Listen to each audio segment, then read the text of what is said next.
안녕하세요. 세일보트 마루입니다. 오늘은 대양 항해용 보트에 대해서 알아볼 건데요. 큰 바다를 나가기 위한 보트인데 영어로 블루워터 보트라고 많이 얘기를 합니다. 물론 저도 공부하는 중이니까 제가 드리는 말이 100% 맞다라고 드릴 수는 없고요. 물론 더 많은 경험이 있으신 분들이 얘기해 주시면 좋겠지만 제가 아는 한도 내에서 대양 항해용 보트에 대해서 한번 알아보도록 하겠습니다. 먼저 대양 항해용 보트를 생각하기에 구입하거나 찾기 전에 가장 먼저 중요한 것이 내가 왜 대양 항해용 보트가 필요한지에 대해서 한번 알아봐야 될 것 같아요. 쉽게 생각해서 나는 정말 한국을 떠나서 아시아를 거쳐서 아메리카 대륙까지 간다. 여러 가지 깊은 저 먼 바다까지 거쳐서 간다라고 해서 무엇보다 큰 바다에 가면 안전성이 좀 필요한 시대이기 때문에 안전한 배를 선택하겠다. 그래서 그러한 보트가 필요하다라고 얘기하시는 분도 있을 거고요. 또한 좀 더 한 40피트 넘어가는 큰 배를 사서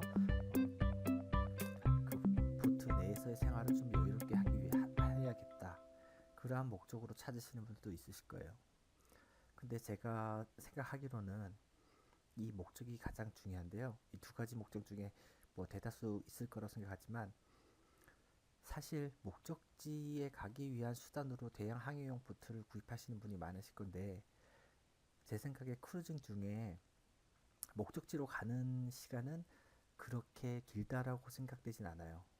물론 세계 일주 논스톱 세계 일주를 하시는 분들이야 계속 배를 이용해서 가시지만 어느 정도 기간을 가지고 여행을 다니시면서 퇴직 이후에 여유를 가지면서 여행을 하신다는 분들은 사실 목적지에 도착하고 나서 그곳에서 좀 쉬거나 아니면 여행을 하는 목적이 더 많을 거라고 생각하거든요.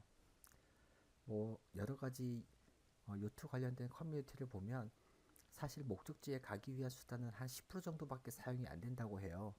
물론 이 10%가 안전성이랑 약간 연관이 되어 있기 때문에 좀 중요하긴 하지만 그러나 대다수는 그 보트에서 생활을 많이 하기 때문에 정말 요트를 고를 때에는 목적지에서 어떻게 생활하는 시간이 많이 소비되기 때문에 그러한 목적을 가지고 고르는 경향이 있어서 본인이 잘 생각하셔서 사실 어느 부분에 본인이 더 중점을 가지고 생각하시는지는 한번 본인이 판단하시면 될 것 같아요.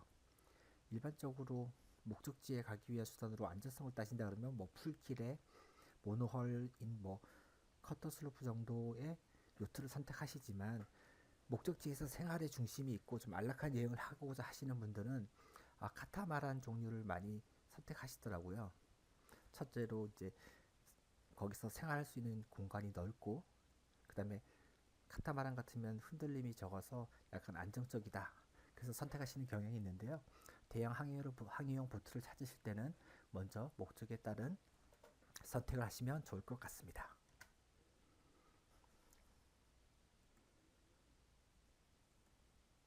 다음으로 대형 항해용 보트를 사서 운영하기 전에는 여러 가지 준비가 필요한데요. 첫 번째로 마음가짐입니다. 내가 이러한 안전하고 큰 보트를 사서 국내에서 이렇게 하루나 주말을 이용할 것인가 아니면 저 먼 바다를 갈 것인가 그러한 목적에 따라서 내가 정말 큰 여행을 준비해야겠구나 이러한 마음가짐이 있어야 이러한 배를 샀을 때도 운영이 가능하다라고 하고요. 이러한 배를 운영하기 위해서는 꼭 필요한 건 기본적인 운영 스킬을 있으셔야겠죠. 그리고 여러 가지 항해를 위해서 필요한 장비를 준비해야 되고 또한 예산 및 시간이 있어야 될 겁니다. 많은 직장인 분들은 돈이야 어떻게든 되겠지만 장거리 항해를 하기 위한 시간이 많이 없으실 것 같잖아요. 그리고 보통 보트를 구입하는데 최소 6개월에서 또 정비까지 하는데 한 1년 정도의 시간이 소요되는데요. 그러한 시간적 여유가 있어야 대형 항해용 보트를 샀을 때 포트에서 마리나에서 섞이지 않고 잘 운영하실 거라 생각합니다. 그리고 마지막으로 좋은 크루입니다. 보통 혼자서 운영할 수 있는 요트도 많이 있지만 여행을 갈 때 예를 들어서 A에서 B의 지점으로 갈 때 가장 빨리 가는 방법은 뭐 여러 가지 방법이 있겠지만 좋은 친구와 가면 가장 빨리 간다는 얘기가 있듯이 좋은 크루와 함께하는 여행은 다른 어떤 것보다도 즐거울 것 같습니다. 다음으로 블루워터 세일보트 구매 시 고려 사항인데요. 첫 번째로 크기입니다. 많은 분들이 40피트 이상을 선호하는데요.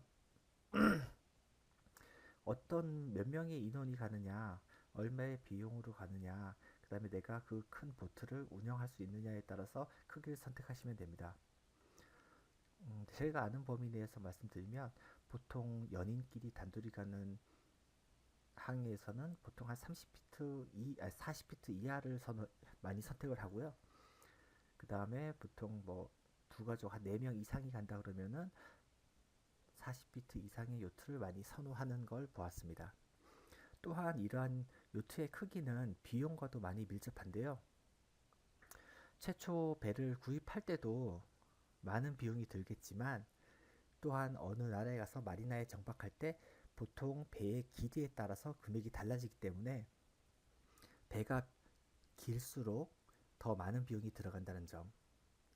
그리고 일반적으로 뭐 그렇게 크진 않겠지만 사실 50피트 이상 되는 요트를 구입하셨다 그러면 간혹 마리나에서 이 정박을 할 수 없는 경우도 생길 수가 있기 때문에 이 선택 세일보트를 구매하실 때 가장 먼저 크기 같은 것을 좀 고려하셔서 구입하셔야 후회가 없을 것 같습니다. 두 번째로 비용입니다. 조금 전에 마리나 정박 비용에 대해서 말씀드렸는데요. 그 외에도 먼저 이 배를 사기 위해서는 본인의 예산 한도 내에서 사야 된다. 이것이 중요한 문제입니다. 일반적으로 제가 1억 정도의 가용 금액이 있고 1억 정도의 금액으로 요트를 사고자 한다면 실질적으로 제가 사야 되는 비용은 한 7천만 원에서 비싸도 8천만 원 내에 요트를 사야 돼요. 왜냐하면 그 외 요트를 사면 물론 새 요트를 사면 몇 년간은 문제가 없겠죠. 근데 대다수 중고 요트를 구입하시기 때문에 중고 요트 구입 이후에 수리를 한다거나 대양 항해를 위한 여러 가지 장비를 구입한다던가 하는 여유의 돈을 항상 준비하셔야 되기 때문에 본인의 예산보다 좀 더 한 3분의 2 정도 되는 금액의 요트를 사시고 나머지 3분의 1은 요트 수리나 그 외의 비용으로 사용하셔야 될 것 같습니다. 세 번째로 저 나왔네요. 그 보트의 종류를 고르셔야 되는데요. 물론 새 보트가 제일 좋겠죠. 신상 보트가. 그리고 본인에 맞게 선택할 수도 있고 뭐더 이상 고칠 것도 없고 리깅류나 뭐 세일이나 고칠 것도 없고 노후가 되지 않았으니까 가장 좋지만 중요한 건 가격입니다. 가격이 중고 보트의 한 뭐 몇 배가 넘으니까 새 보트를 구입하시는 게 좋겠지만 많은 분들이 아마 경제적으로 새 보트를 구입하시기는 쉽지 않을 것 같아요. 그래서 두 번째로 우리가 많이 선호하는 중고 보트인데요. 중고 보트에 대해서는 뭐 잘 고르면 좋고 잘못 고르면 나쁘다라고 당연히 알겠지만 일반적으로 가격 대비 다 그 정도 능력을 한다는 얘기가 많이 있어요. 너무 싼 것은 또 여러 가지 문제가 있는데 사실 처음 요트를 구매하는 분들은 잘 알아볼 수 없답니다. 그래서 어느 정도 가격이 비싸면 어느 정도 준비가 잘 된 거라고 판단을 일반적으로 하는데요. 중고보트 잘 고르는 방법은 제가 좀 더 공부해서 다음에 한번 알아보도록 하겠습니다. 세 번째로 중고보트를 보다 보면 커스텀 제작 보트가 있어요. 일반인들이 그 보트 빌드에서 만든 것이 아닌 일반인들이 자작으로 만든 보트인데요. 이 보트의 경우는 설계를 바탕으로 만들긴 하지만 어떠한 그 공장을 통한 것이 아닌 그 개인의 능력에 따라서 제작을 하기 때문에 안전성은 엄청 좋다라고 얘기를 해요. 본인이 정말 안전하게 헐도 두껍게 만들고 킬도 묵직하게 만들고라고 얘기하는데 커스텀 보트를 구매하면 가장 큰 문제는 판매가 되지 않는다는 거예요. 일반적으로 새 보트나 뭐 중고 보트를 뭐 메이저의 빌더가 만든 중고 보트는 판매가 잘 돼요. 근데 커스텀으로 제작된 보트에 대해서는 안전성이나 여러 부분이 판단이 되지 않기 때문에 자기가 구입한 이후에 혹여나 다시 팔고 싶어 할 때도 제대로 판매하기가 어려운 문제점이 있을 수 있습니다. 그래서 우리가 이 셋 중에는 물론 새 보트가 가장 좋지만 새 보트에 대한 그 금전적인 여유가 없으면 중고 보트를 고르면 된다. 이렇게 하면 될 것 같습니다. 다음으로 일반적으로 그 배를 샀다 치면 또 시간적 여유가 있다고, 조금 시간적 여유가 있어야 된다라고 말씀드렸는데요.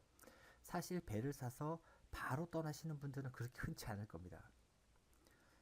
대양 항해를 위해서 여러 가지 안전 장비나 또 바닥의 선체의 점검이나 또 그 외에 필요한 사항을 정비하기 위해서 최소 6개월에서 1년 정도의 시간이 필요하다라고 합니다. 그래서 구매할 때 내가 당장 뭐 내년 1월 달에 가야겠다, 지금쯤 사야겠다 이렇게 하는 것이 아니라 보통 내가 출발하기 6개월에서 1년 전에 보트를 구입하셔서 정비나 여러 가지 운영을 해보다가 떠나시는 게 좋다라고 합니다. 네 번째로 저장 용량입니다. 배를 구입할 때 저장 용량은 누구나 다 고민하는 건데요. 특히 대양 항해를 할 때는 이 물이나 연료에 대한 저장 용량이 많아야지 좀 더 안정적으로 가겠죠. 물론 바람이 불지 않으면 연료로 그 모터를 돌려서 갈 수도 있고, 혹시나 바다 중간에서 뭐 간단한 뭐 세면이나 뭐 샤워 같은 걸 할 때 물이 많이 필요하기 때문에, 또한 뭐 마리나에 정박하면 문제가 없겠지만 중간에 이제 어, 앵커링해서 있다 보면 또 물이 많이 필요할 수 있어요. 그래서 이러한 용량, 물이나 연료를 저장할 수 있는 용량이 중요한데요. 흔히 아마 중고보트를 보시면 다 갤런이라고 표시되어 있을 거예요. 그래서 1갤런은 3.78리터라는 걸 생각하셔서, 보통 뭐 200갤런이라 그러면 3.78 곱하기 200 하시면 어느 정도 우리가 생각하는 리터의 단위가 되기 때문에 이해하시기 쉬울 것 같습니다. 물론 최근에는 워터메이커로 물을 만들어내긴 하지만, 그래도 항상 어떠한 상황을 대비해서 물이나 연료는 충분한 공간을 가진 것이 더 좋습니다. 여섯 번째로 배의 형태인데요. 이거는 진짜 닭이 먼저냐 달걀이 먼저냐라는 것처럼 많은 요티들이 아마 논의를 많이 하는데, 모노홀이 좋으냐 멀티홀이 좋으냐, 여기에 대해서 얘기는 많습니다. 뭐 모노홀이 안정적이다, 그리고 모노홀이 뭐 빠르고 좋다라고 얘기하는 분도 있고, 멀티홀이 당연히 안정적이다, 넓어서. 예. 카타마란 생각하시면 흔히 이 요트가 넓게 되어 있잖아요.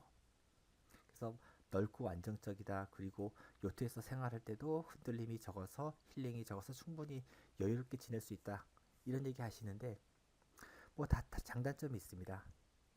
그리고 선호하시는 분에 따라서 뭐 선택을 하시겠지만, 그냥 간단하게 생각하시면 안전성은 제가 보기엔 모노홀이 조금 더 좋은 것 같고요. 생활적인 측면에서 멀티홀이 훨씬 좋은 것 같습니다. 왜냐, 그만큼 흔들리지 않기 때문에 여유 공간이 있고, 보트 내에서 생활할 때도 충분한 여러 가지 여유 공간으로 인해서 좀 더 안락한 생활을 할 수 있는 건 멀티홀이라고 생각합니다. 또 하나 근데 좀 고민해야 될 거는, 물론 마리나에 정박할 때 모노홀에 대한 건 어느 정도 준비가 되어 있지만 사실 멀티홀 정박은 약간 어렵다는 얘기를 들었어요. 물론 제가 정확한 건 아니지만 그냥 참고 의견으로 들어주셨으면 좋겠습니다. 다음으로 킬의 형태입니다. 일반적으로 최근에는 물론 다들 풀킬을 선호하시죠. 왜 그러냐면 풀킬은 첫째로 안정성이 좀 좋고요. 킬이 무거워서 안정성이 좋다라고 하고, 그 다음에 바닥에 어떠한 그물이나 있을 때 그물이 걸리지 않고 그대로 넘어갈 수 있다는 것. 그래서 뭐 여러 가지 요인이 있겠지만 보통 대양 항해하시는 분은 거의 일자로 된 풀킬, 스케그가 러더를 보호하는 종류.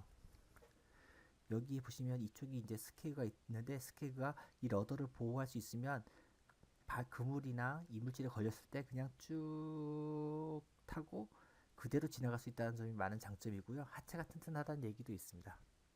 그래서 보통 일반적으로 풀킬의 형태를 많이 구입하십니다.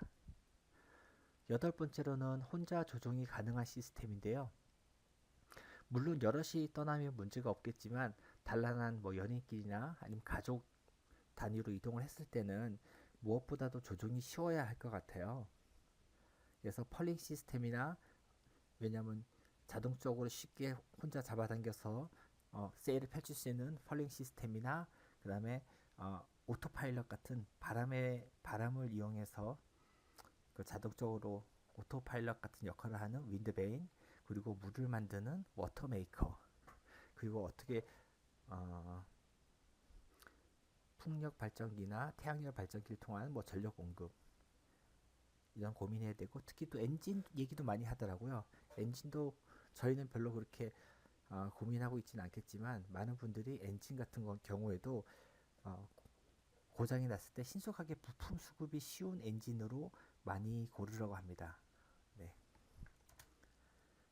그리고 마지막으로 가장 중요한 건, 블루워터 세일보트를 구매할 때는 비용을 생각하고 어떻게 즐길 것인가를 고민하는 것이 중요합니다. 사실 모든 것을 다 준비하다 보면 비용도 어마어마하고, 제가 봤을 때도 가장 크고 가장 많은 시설이 돼 있고 여러 가지 다 좋은 조건을 따지다 보면 비용이 아마 생각보다 더 많이 나올 수 있어요. 그래서 거기에 대한 거는 본인이 세일보트에 대한 걸 조금 더 줄이더라도 그 여행지에 갔을 때 생활할 수 있을 정도의 금전적인 여유는 좀 남기고 배를 구입하는 것이 좋을 것 같습니다. 배는 엄청 좋은데 가서 관광도 못하고 여러 가지 액티비티도 못하고 그저 배에만 주구장창 있을 거 아니잖아요. 그것보다는 배는 땀 적당하게 약간 좀 본인의 경제 능력에 맞게 구입을 하고, 남는 금액은 사실 일반적으로 요티들은 한 달에 200만 원 정도로 생활한다는 얘기를 많이 들었어요. 근데 제가 생각하기에 200만 원은 어떻게 보면 중하 정도 되는 것 같아요. 얘기를 들어보면 어떻게 200만 원으로 생활하냐 막 얘기하긴 하는데, 보통 우리가 여행을 갔다라는 개념으로 따질 때 한 200만 원 정도의 기본적으로 중하수 사용하는 금액의 중하 수준으로 한 월 200 정도 사용된다는 얘기를 많이 들었습니다. 네, 다음으로 어느 한 요티가 본인이 블루워터 세일보트를 사기 위해서 어, 게시판에 올린 글인데요. 그 글에 대한 이 사례를 보면서 어떠한 요트를 원하는지 한번 알아보도록 하겠습니다. 첫 번째로 그 요트가 제일 먼저 작성한 것은 제작 기간인데요. 1980년대 이후에 요트를 원하고, 두 번째로 세일 형태는 슬롭이나 커터, 캐치 종류의 세일 형태가 된 요트를 구입하고자 했습니다. 기타 요청 사항으로 훌수가 7피트 이하의 이제 훌수를 원했는데요. 훌수가 뭐냐면 배의 수선 밑으로 그 수면 밑으로의 깊이라고 생각하시면 돼요. 1피트가 보통 30.48cm니까 보통 2m 약간 넘겠죠. 그러니까 수심이 2m, 3m 정도 지나면 들어갈 수 있겠지만, 사실 흙수가 너무 커버리면 그 수면 밑으로 배가 많이 내려가게 되면 사실 수심이 낮은 곳은 항해를 하기가 어려워요. 그래서 이 요티의 요청 사항은 드래프트가 7피트 이하 되는 곳으로 요청을 했습니다. 다음으로 요트 재질은 금속이나 강화 유리, 섬유로 된 글라스 헐을 원했고요. 누구나 원하는 정비가 잘 된 상태여야 내가 구입하겠다. 그리고 최근에 세일이나 리깅 정비를 했던 내역이 있는 요트를 사겠다. 사실 배보다 배꼽이 더 크다고 요트를 딱 샀는데 세일도 바꿔야 되고 리깅도 바꿔야 되고, 그 다음에 뭐 여러 가지 전자장피도 바꿔야 되고 배선도 다시 정비해야 되고 배터리도 갈아야 되고, 이러다 보면 정말 금액이 어마어마 나가거든요. 그래서 최근에 세일이나 리깅 정비한 우선 큰 금액이 들어가는 정비는 정비가 완료된 요트로 구입하겠다라는 얘기입니다. 짧은 시간 사용한 엔진, 누구나 원하는 거고요. 그 다음에 짧은 시간 사용한 교류 디젤 발전기, 보통 뭐 전력이 부족할 수 있어서 발전기를 많이 사용하는데요. 엔진이나 발전기는 누구나 원하는 짧은 시간. 네. 그리고 큰 용량의 연료 및 워터 탱크, 그 다음에 두 개의 캐빈, 그 다음에 워터메이커. 워터메이커에 대해서 얘기를 한번 들어본 적이 있는데요. 어떤 사람이 워터메이커를 구입할 때 1시간당 1갤론의 물을 만들어내는 워터메이커하고 조금 엔진을 좀 가동해야 되지만 1시간에 8갤론의 그 물을 만들어내는 워터메이커가 있었대요. 근데 본인은 물이 그렇게 급하다고 생각 안 해서 1시간에 1갤론씩 자연적으로 만들어내는 워터메이커를 구입했는데, 그것이 그렇게 후회가 됐답니다. 물론 엔진을 돌리고 뭐 여러 가지 디젤 발전기를 돌려서라도 워터메이커는 뭐 시간당 많이 만들어내는 워터메이커가 좋았다. 그래서 본인도 정말 바꾸고 싶다, 잘못된 선택이었다라고 얘기를 하는데요. 물론 차이는 있겠지만 다른 사람의 의견을 한번 참고하시는 것도 좋은 것 같습니다. 다음으로 최신 전자제품으로 HD 레이더, GPS, 차트 플로터, AIS, 물론 안전에 관련된 장비니까 꼭 있었으면 좋겠죠. 그리고 최근 구입한 배터리, 충전 및 변압 시스템이 갖춰진 것, 그 다음에 태양열 발전기, 풍력 발전기가 설치되어 있을 것, 선체에 물집이나 충격이 없고 선체에 에폭시 작업이 잘 되어 있는 것, 스케그가 있는 러더, 아치 데빗이 있는, 보시면 아치 데빗이 뭐냐면 오른쪽에 보시면 구명정, 앵커 등을 매달아 놓는 장비라고 생각하시면 될 것 같습니다. 다음으로 빗밀리가 설치되어 있는 것, 그 다음에 롤러 플링 시스템의 집 세일, 보통 커터에서 많이 쓰는 경우도 있는데 옆에 있는 줄을 잡아당기시면 자동적으로 집 세일이 딱 펴집니다. 그 다음에 풀링 붐, 온 마스터 세일, or 스테크 팩 앤드 레이지 잭, 뭐냐면 똑같습니다. 풀링 시스템, 롤러 폴링 시스템에 이쪽 보시면 메인 세일, 그래서 여기 쭉 잡아당기시면 자동적으로 이 마스트에서 메인 세일이 쭉 나옵니다. 두 번째로 스택팩 앤드 레이지 잭인데요. 레이지 잭이 뭐냐면 이 화면에 보시면 이렇게 줄 보이시죠? 세일을 거둘 때 가이드선이라고 보시면 돼요. 이 안쪽으로 쭉 세일이 내려오는 거고요. 스택팩은 이 밑에 파란색으로 세일이 들어왔을 때 쉽게 정리할 수 있도록 나와져 있는 팩입니다. 다음으로 풀베트 메인 세일, 자동 윈치, 물론 자동 윈치가 좋죠. 그 다음에 싱글 핸디드 1인 조종이 가능하게 세팅된 요트였으면 좋겠다. 그리고 바우 스러스터가 있을 것. 바우 스러스터가 뭐냐면 배의 앞부분에 지금 여기 보시면 이 구멍이 하나 있잖아요. 이 구멍은 배의 스탑 오른쪽과 왼쪽을 관통합니다. 이 안쪽에 프로펠러가 들어가 있어서 모터로 운영이 되는 거고요. 이 프로펠러로 인해서 배의 조향이 쉽도록 이렇게 하는 거예요. 좁은 장소에서도 배를 돌리기 어렵지만 바우 스러스터가 있으면 이 프로펠러를 이용해서 바로 쉽게 조향이 가능하기 때문에 바우 스러스터가 있을 것.